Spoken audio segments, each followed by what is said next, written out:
छत्तीसगढ़ विधानसभा में आज बलौदाबाजार हिंसा का मामला जोरों शोरों से गूंजा। विपक्ष ने इस पर स्थगन प्रस्ताव लाते हुए चर्चा कराने की मांग की, जिसे लेकर स्पीकर ने अस्वीकार कर दिया। इससे नाराज कांग्रेस विधायकों ने हंगामा करते हुए सरकार के खिलाफ नारेबाजी की।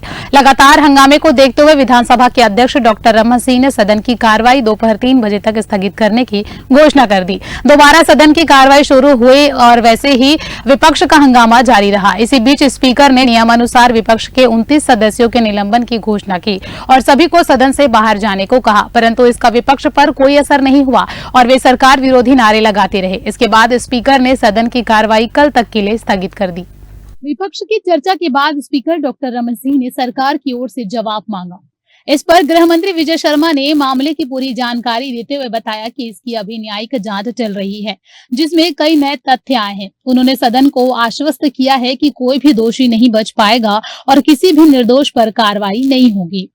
देखिए, बहुत गंभीर मामला है। पूरे प्रदेश नहीं, देश में पहली बार हुआ है कि कलेक्टर और एसपी कंपोजिट बिल्डिंग है उसको क्षतिग्रस्त करके आग में झोंक दिया गया।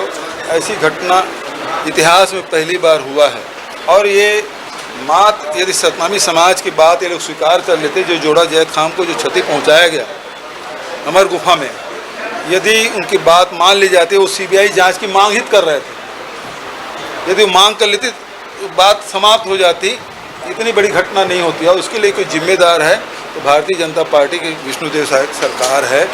बहुत सारे तथ्य थे, हमारे साथियों ने रखा भी। ग्राह्यता पे चर्चा करते हुए हम लोगों ने कहा कि ये कलेक्टर एसपी को निलंबित करना ये स्पष्ट करता है कि सरकार मान ली है कि उनसे सबसे बड़ी गलती हुई है, चूक हुई है।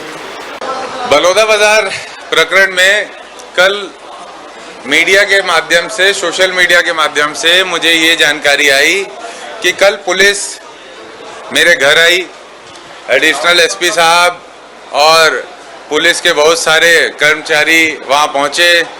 उन्होंने वीडियोग्राफी की, फोटोग्राफी की, पंचनामा बनाया और वहाँ उपस्थित कार्यकर्ताओं को डराया।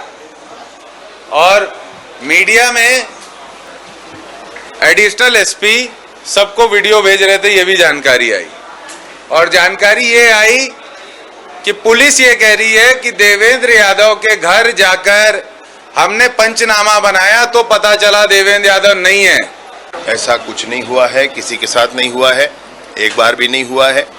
और पुलिस की अपनी जांच है, उनकी अपनी जानकारियां हैं, उसको पूरा होने दीजिए, सब कुछ सामने आएगा।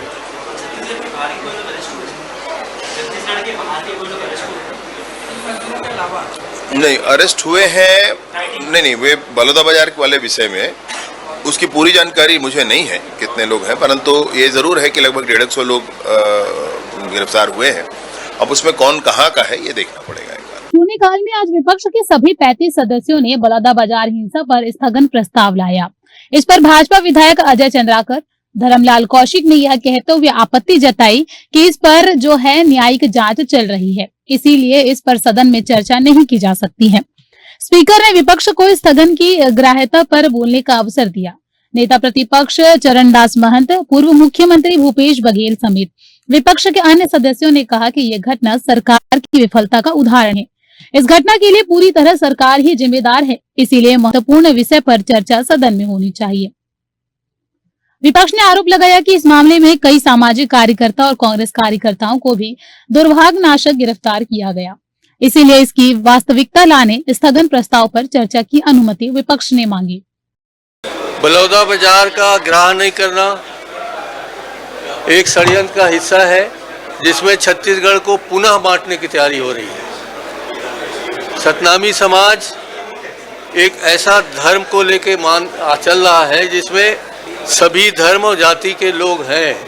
सतनामी समाज में सभी जात के लोग हैं और 1786 से जो एक प्रयास चल रहा है हमारे गरीब लोगों को एक साथ रखने की, सद्भावना के साथ उसे नष्ट करने की एक षड्यंत्र यहाँ जारी हो रहा है।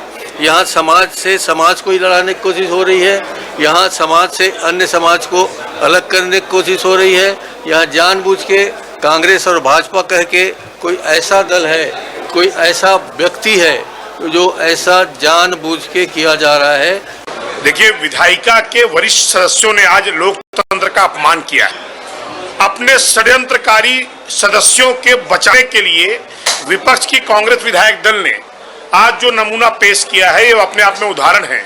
उनके सदस्यों द्वारा ही बाबा गुरु घासीदास के पथ पर चलने वाले शांत सतनामी समाज को उद्वेलित कर आक्रोशित कर बलौदा बाजार जैसी घटना को निष्पादित किया। और मैं आपके माध्यम से यह स्पष्ट कर दूं कि ये पूरी घटना कांग्रेस और कांग्रेस के विधायकों के द्वारा किए गए षड्यंत्र की परिणति है, जिसके कारण इतनी बड़ी भीड़ को आक्रोशित करने के लिए कांग्रेस के नेताओं ने मजबूर करके उनको आक्रोशित किया। आपके माध्यम से स्पष्ट कर दूं कि मुझे तो ये मेरी व्यक्तिगत आशंका है कि पूजा पद्धति बदलकर धर्मांतरित हुए लोगों ने भी इस पूरे आंदोलन की दिशा को बदलने का प्रयास किया है। सदन की कार्रवाई फिर शुरू हुई तो नेता प्रतिपक्ष चरणदास महंत ने इसी पर चर्चा प्रारंभ कर दी।